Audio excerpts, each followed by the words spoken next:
गुजरात में इनके जब नेताओं से, बीजेपी वालों से बात करो, वहां पे काफी बुरा हाल है कई चीजों का। उनसे जब हम पूछते हैं भाई क्यों नहीं किया, तो कहते करने की जरूरत ही नहीं है, कहाँ जाएंगे, हमको ही वोट देंगे। अगर बदला नहीं जाए, बदलाव नहीं आए, तो ये अहंकार हो जाता है कि जनता जाएगी कहाँ, हमको ही वोट देगी। इसी वजह से इस बार बदलाव ले आना चाहिए। दूसरा, मैं देख रहा था कि इतने सालों में कभी ऐसा नहीं हुआ कि दिल्ली की सरकार और एमसीडी की सरकार एक ही पार्टी की रही हो, हमेशा ऑपोजिट पार्टी की थी। एक बार, इस बार एक ही पार्टी की करके देखते हैं, कोई हर्ज नहीं है। अगर एक ही पार्टी, इतने सारे मुद्दे हैं जिसमें अगर अलग अलग पार्टियों की सरकार होती है तो ये कहता है इसने नहीं किया, वो कहता है इसने नहीं किया, और दोनों आपस में लड़ते हैं। जनता यूं मुंह करके देखती रहती है, यार मेरा तो समाधान निकला नहीं, ये आपस में लड़ रहे हैं। पार्षद कहता है एमएलए ने नहीं किया, एमएलए कहता है पार्षद ने नहीं किया। और पूरा का पूरा सिस्टम भी इतना कॉम्प्लिकेटेड बना रखा है। एक पतली नाली है, उसमें से कीचड़ जा रहा है, वो एमसीडी का। जैसे वो कीचड़ बड़ी नाली में आ जाता है, वो दिल्ली सरकार का।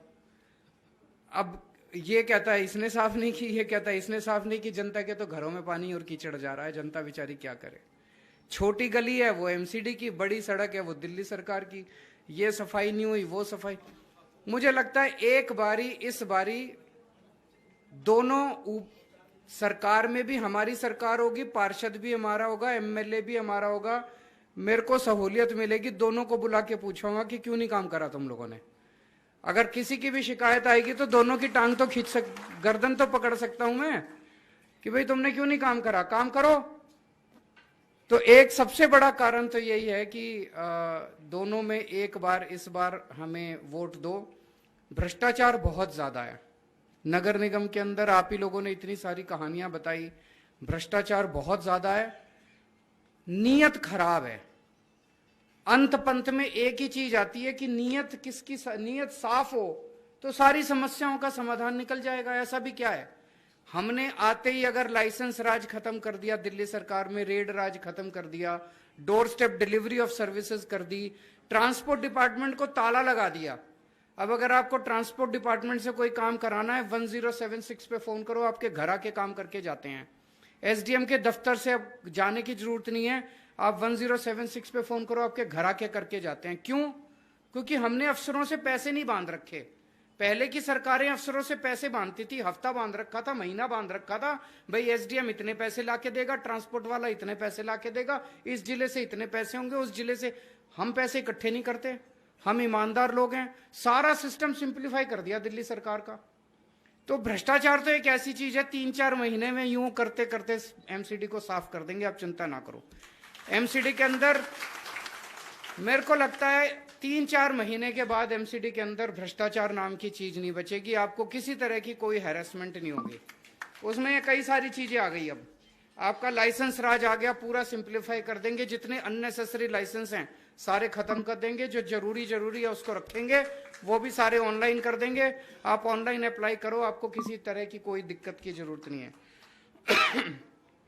सीलिंग का एक बहुत बड़ा मुद्दा है, सीलिंग को बैठ के इसको सारे को समझेंगे। और मैं आज आश्वासन दे रहा हूं, देखो मैं बड़ा चुन चुन के शब्दों का इस्तेमाल करता हूं, इसीलिए विश्वसनीयता बनी हुई है। जिस चीज की गारंटी देता हूं पक्की कर देता हूं।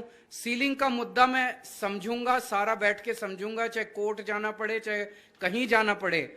मेरी पूरी कोशिश होगी कि आप लोगों की दुकानों को मैं डीसील कराऊं। दिल्ली के अंदर वैसे ही व्यापार की बहुत कम अपॉर्चुनिटीज हैं।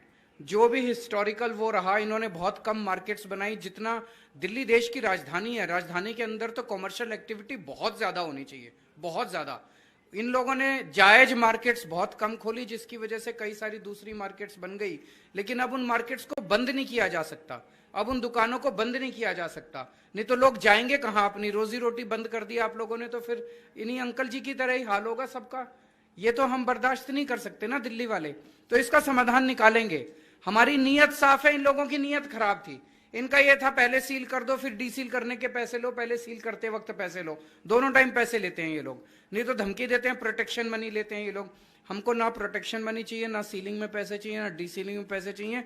हम आपकी दुकानें डीसील करके दिखाएंगे। मेरी पूरी कोशिश रहेगी कि ये सारी दुकानें, इंस्पेक्टर आज बंद हो जाएगा, कोई इंस्पेक्टर नहीं आएगा, सारे इंस्पेक्टर का सिस्टम ही खत्म कर देंगे, इंस्पेक्टर की जरूरत ही नहीं है, कोई इंस्पेक्टर नहीं आएगा। जैसे दिल्ली सरकार का वैट का जीएसटी का आपके उसमें नहीं आता, कोई इंस्पेक्टर नहीं आएगा।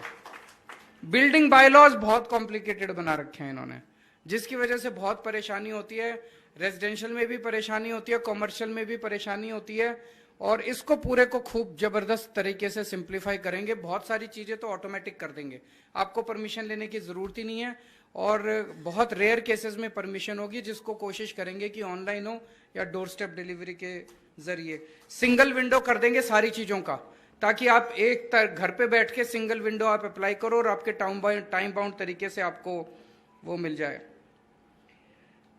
एक कुछ लोगों की मैंने अभी अखबार में पढ़ा था, हमने कहा था हम 5 मार्केट्स को रीडेवलप करेंगे, उनको ब्यूटीफाई करेंगे। उसमें बहुत ज्यादा तरक्की हो नहीं पाई, उसमें बहुत ज्यादा प्रोग्रेस नहीं हो पाई। प्रोग्रेस इसलिए नहीं हो पाई, वो सारी एनओसी एमसीडी को देनी थी, और इन्होंने एनओसी, इतना लड़ते हैं ये लोग, इतना लड़ते हैं। मैं ऐसे बना रखा है दिल्ली को जैसे कोई हिंदुस्तान पाकिस्तान हो। अरे यार, बीजेपी भी इसी देश की है, हम भी इसी देश के हैं, तुम चुनाव यहां जीत गए, हम चुनाव यहां जीत गए, अब मिलके काम करो ना, लड़ाई झगड़े में क्या रखा है।